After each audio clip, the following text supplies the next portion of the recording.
And it's the 1st of October 2015, it's about 8:30 in the morning, and good morning world. Well, it is still Mercury bloody retrograde. There's a number of astrologers out there on the web who are going, oh, it's an easy Mercury retrograde, it's sextile Venus. It is not, it's an absolute stinker. Because the Mercury retrograde went into shadow, it entered the ground it would go retrograde over from the start of September, and it won't clear its shadow area until about the 20th of October. Sure, the Mercury retrograde itself ends in about 8 or 9 days, around the 9th, mid-afternoon. But then it's going to clear the shadow by about the 20th. So it does seem that at least in the next 8 or 9 days there's going to be a continuation of the uncertainty, the confusion, the doubt. What does seem to be changing though is that some of the intensity and extremism of this last month is now beginning to fade away. Mercury is moving, or has moved out of square to Pluto and opposition to Uranus, and as it stands still at the very start of Libra in a week's time, it will be sextiling Saturn. So it does actually imply that the more we get into the end of this coming week, the more we should find that there's a more considered and hopefully conciliatory approach to negotiations, communications, movements, travelling, etc., etc. That's the idea.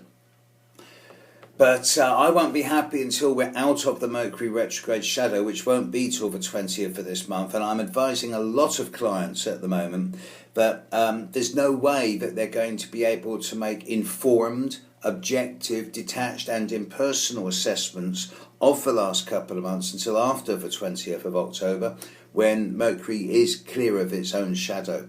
So for the world in general, I'm saying still it's not time to make changes of course. Don't change course now, folks, because with Mercury retrograde, if you change course, it's going to screw up. See where you stand in a few weeks' time.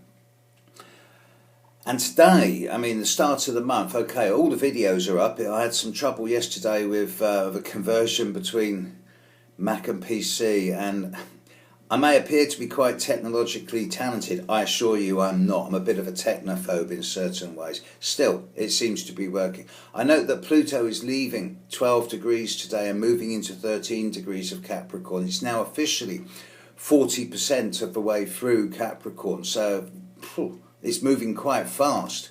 And the Jupiter trine Pluto is coming up quickly. So I do expect the boiler rooms and the engine rooms of the economic markets to be beginning to boom again over the coming week or two.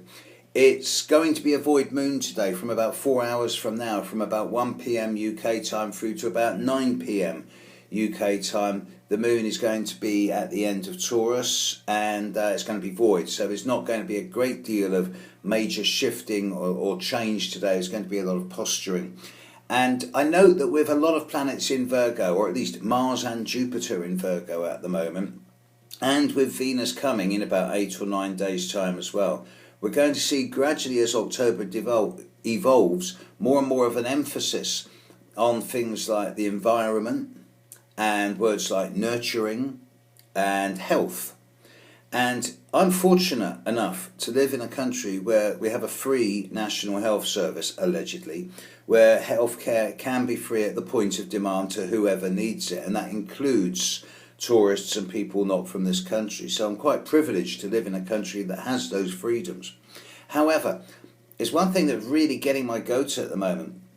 The current government has decided to invest hundreds of thousands, if not millions of pounds, in this new emerging technology of giving barren women wombs so that they can have babies, and then once they've had the babies they take the wombs out, and it's an 18-month process complete with loads of immunosuppressants, and each operation is going to cost around about nearly £1 million. Now, I'm not denying women's right to have babies, fine, but you know what? There's a lot of babies out there and children out there without parents, fosters and adopted, who need fostering and adopting, and that's a good alternative. And B, how many nurses and how many doctors and how many hospital beds can you buy for £1 million rather than just have the latest glitzy, high-tech new operation? That's my rant for today. It's the start of October. I'd love to say this month's going to be easier than the last couple, and it will be once we're into the middle of the month. Have a great day. Catch you later, folks. Bye.